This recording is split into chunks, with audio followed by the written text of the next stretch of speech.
जो ये आपको अपने ज़राए से जो खबर मिली है, तो देखिए वो आपके सोर्स से मिली है खबर, लेकिन अभी तक मैं जहाँ तक मुझे मालूम है या जहाँ तक मेरी बात है लोगों से, चाहे वक़ार भाई से हो, चाहे इरफ़ान भाई से हो या और भी जो बाकी सारे लोग हैं बात है, ऐसा अभी कुछ नहीं है। अगर ऐसा कुछ कुछ होगा तो डेफ़िनेटली हम आवाम को बताएँगे। लेकिन एक चीज़ मैं ज़रूर कहना चाहूँगा कि आज मुझे भी बहुत सारे लोगों के इस जो अभी आपका शायद आपने जब न्यूज़ कोई ब्रेक की थी, तो आपने ऐसा सोच के मुताबिक बताया, तो मुझे भी बहुत सारे लोगों के फ़ोन आए कि ये अच्छा एक ऑप्शन हो सकता है। आधे लोगों ने राय ऐसी बोली कि ऐसा नहीं होना चाहिए। लेकिन मेरा खुद का मानना ये है कि अगर ऐसा कुछ होता है, तो जम्मू कश्मीर की आवाम पे इस चीज़ पे सोचना बहुत ज़रूरी है कि क्या ऐसा कोई ऑप्शन हमें क्रिएट करना चाहिए कि नहीं करना चाहिए? क्योंकि अगर आप देखेंगे इस वक़्त जो बीजेपी की जो यहाँ ए, बी और सी व्हाटएवर जो भी टीम्स यहाँ है, वो पूरी तरह से इस वक़्त एंटी मुस्लिम और एंटी कश्मीर पॉलिसीज़ को ला रहे हैं और उनको अब धीरे-धीरे इम्प्लीमेंट भी कर रहे हैं। और रही बात हमारे ताल्लुक की, अगर डिलिमिटेशन कमीशन का जो अभी रिपोर्ट आया है डिलिमिटेशन कमीशन, मैं आपको एग्जाम्पल के तौर पे समझाना चाहता हूं, चाहे वो इरफान साहब की बात हो चाहे मेरी हो, क्योंकि वकार साहब ने अभी चुनाव नहीं लड़ा है, हम दोनों ने लड़ा है और आने वाले वक्त में शायद लड़ने वाले भी हैं। लेकिन मसला ये आपको देखना होगा, मैं आपको चैलेंज करता हूं शाहिद भाई, पूरे हिंदुस्तान की गवर्नमेंट को, इवन सारे पॉलिटिशियंस को चैलेंज करता हूं, जितना तोड़ तोड़ इरफान साहब की कॉन्स्टिट्यूंसी और मेरी कॉन्स्टिट्यूंसी में किया गया, उतना किसी कॉन्स्टिट्यूंसी में नहीं किया गया। इसका एक ही मकसद है, बीजेपी को ये पता है कि ये लोग वोकल है और ये हमारे साथ कंप्रोमाइज नहीं करने वाले हैं, और इनके जो ए बी सी टीम्स यहाँ है, जो इनके साथ उठते हैं बैठते हैं और जिन्होंने इनको वादा दिया है कि वो इनको सरकार बनाने में मदद करेंगे, उन उन उन्होंने भी पूरी पॉलिसी मिला के हम दोनों को टारगेट किया है। और जहां भी कहीं इनको लगता था कि एंटी बीजेपी बंदा है या एंटी ए टीम या बी टीम बंदा है, उसको इनने टारगेट करने की कोशिश की। अब मेरा जम्मू कश्मीर के आवाम से जो अभी आपने न्यूज चलाई, फिलहाल इसकी कोई कंफर्मेशन तो नहीं है, लेकिन अ, फैसला आप लेने वाले हैं, ये कहाँ तक सही है? देखिए शायद भाई, जहां तक मीटिंग्स की बात आदिल है, नजर। लोगों की बात है कि आपने अभी डीडीसीज का कुछ बोला कि कुछ 20 बीस नहीं, हमारे साथ मेरे साथ जानने पे इरफान साहब या वकार साहब का, हमें 40 से 50 डीडीसी जानने वाले हैं और जो हमारे साथ उठते बैठते हैं, बहुत करीब है हमारे दिल के, और वो लेकिन जम्मू कश्मीर के लिए एक अच्छी सोच रखते हैं। वो इन कुत्तों की तरह जम्मू कश्मीर का सौदा नहीं कर रहे, इन दलालों की तरह जम्मू कश्मीर के नौजवान का खून नहीं बेच रहे, उनका फ्यूचर नहीं बेच रहे हैं। देखिए, जहां तक हुर्रियत और जमात इस्लामी की बात है, हम लोग ही ये हैं जो आवाज उठाते थे कि अगर आज जमात इस्लामी पे बैन लगाएगी, कल किसी और रिलीजियस जमात पे लगाई जाएगी, परसों किसी और जमात पे। क्योंकि देखिए, मैंने आपको ये पहले ही कहा, चलो जरूरी नहीं है कि इलेक्शन, जैसे वकार साहब ने कहा ये जरूरी नहीं है इलेक्शन, लेकिन ऐसा एक ग्रुप तो बनना चाहिए ना, ऐसी है कोई जमात तो बननी चाहिए ना, जो हक के लिए आवाज उठाए, जो जुल्म के खिलाफ आवाज उठाए, जो जम्मू कश्मीर के खिलाफ इस वक्त एंटी कश्मीरी और एंटी मुस्लिम पॉलिसीज बीजेपी और आरएसएस उनकी जो ए टीम बी टीम चला रही है इस वक्त डिफरेंट वेज से, उसको रोकने के लिए कोई खड़ा तो होना चाहिए ना।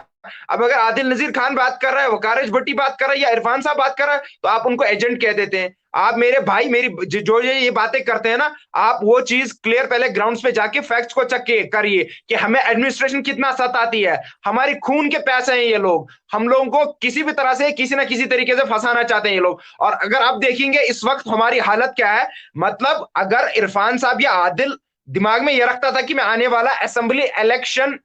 इलेक्शन कंटेस्ट करने वाला हूं, तो हमारी कॉन्स्टिट्यूएंसीज का सबसे ज्यादा तुतर बितर अगर किसी कॉन्स्टिट्यूएंसी का किया गया, मैंने पहले ही कहा, वो संग्रामा कॉन्स्टिट्यूएंसी क्या किया गया और गुलमर्ग कॉन्स्टिट्यूएंसी क्या किया। इसका पीछे वजह क्या है? क्योंकि हम बीजेपी की ना मानने वाले, ना ए टीम और बी टीम की मानने वाले, और ना हम कंप्रोमाइज करने वाले अपने फंडामेंटल्स पे। हम हक पे खड़े हैं और हक पे इंशाल्लाह रहमान खड़े रहेंगे, और इंशाल्लाह रहमान अपना दम भी हक पे काटेंगे। मैंने पहले ही कहा, इस अवाम को इससे बड़ी गारंटी मैं क्या दे सकता हूं कि दुआ सिलाउल मोमिनीन, एक इंसान, एक मुसलमान के पास दुआ है, वो अल्लाह से हाथ उठा के दुआ कर सकता है। ये नौजवान है, चाहे वकार साहब हो, चाहे आदिल साहब हो, चाहे इरफान साहब या कोई और साहब हो, जैसे अपने डीडीसीज की वगैरह जो भी है, हमारे जमात इस्लाम में किया, हुरियत के जो हमारे लीडर साहिबान है, अगर जिस जिसकी नीयत कश्मीर के खिलाफ है, जिस जिसकी नीयत पैसा कमाने या कुर्सी पे बैठने की नीयत है, अवाम के खिलाफ है, अल्लाह ताला उसको बर्बाद करे, उसको उसकी सजा दे। जिस जिसकी नीयत सही है इस अवाम पे, जो अवाम को बचाना चाहता है, जो यहाँ के फ्यूचर को बचाना चाहता है, यहाँ के मुस्तकबिल को बचाना चाहता है,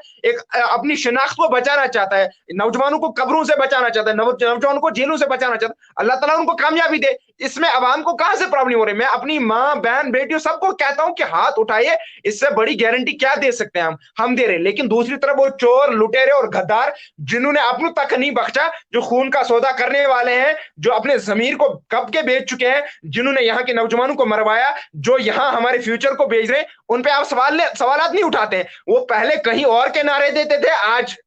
आरएसएस के तलवे चाटते हैं, लेकिन आप वहां फिर भी सलाम करते हैं, नहीं नहीं हम इनके साथ हैं। भाई साहब आप बात समझ लीजिए, मैं क्लियर आपको करना चाहता हूं, ये जरूरी नहीं है कि वकार आदिल या इरफान साहब इलेक्शन लड़े, लेकिन आपको अपने हकों के लिए खड़ा होना होगा, नहीं होंगे तो आगे आप लोगों की ये बात आप दिमाग में बैठिए। आप इस तरह से बोलते हैं कि अगर सामने वाला बंदा आपको मार बोल रहा है कि मैं आपकी बात नहीं सुना, शायद हमारे साथ जी शायद अगर आपको मेरी आवाज आ रही है तो। जी जी जी जी आदिल नजीर साहब, आखिरी सवाल, पीएजीडी जैसे वकार एच-भट्टी से भी हमने पूछा कि क्या आप मानते हैं कि पीएजीडी भी इक्वली गुनहगार हैं? जब हम कश्मीरी मसाइल या मुश्किलात के हवाले से बात करते हैं तो आदिल नजीर खान क्या पीएजीडी को भी इसी तराजू में रखते हैं जिस तराजू में आप पहले से ही वोकल हैं उस तराजू के खिलाफ? देखिए जहां तक पीएचडी की बात है, पीएचडी की हमें लगा था कि ये people's alliance for Gupkar declaration जो है, ये शायद वाकई people's alliance for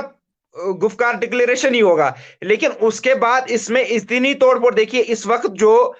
a team की जगह ले चुकी है कश्मीर में, या बी टीम की जगह ले चुकी है, जिनके इशारे पे डिलिमिटेशन किया गया, वो इस गुफ्कार अलायंस का हिस्सा थे। तो वहां पे क्या सोच रहे थे वो, उनकी क्या सोच थी, अभी जो 2-3 पार्टियां गुफ्कार में बैठी हैं, इनका भी कोई पक्का नहीं है कि ये लोग आने वाले समय में क्या फैसला लेंगे। और मैं आपको ये श्योरिटी के साथ कहना चाहता हूं कि मुझे कोई भरोसा नहीं है, अगर आप पर्सनली मुझे पूछेंगे, मुझे कोई इन पे भरोसा नहीं है कि ये जमीर फरोज आगे सौदा भी कर सकते हैं, आराम से करेंगे, क्योंकि पीछे भी करते आ रहे हैं, आगे भी करेंगे। इसीलिए मैंने बार बार ये चीज कही कि जम्मू कश्मीर की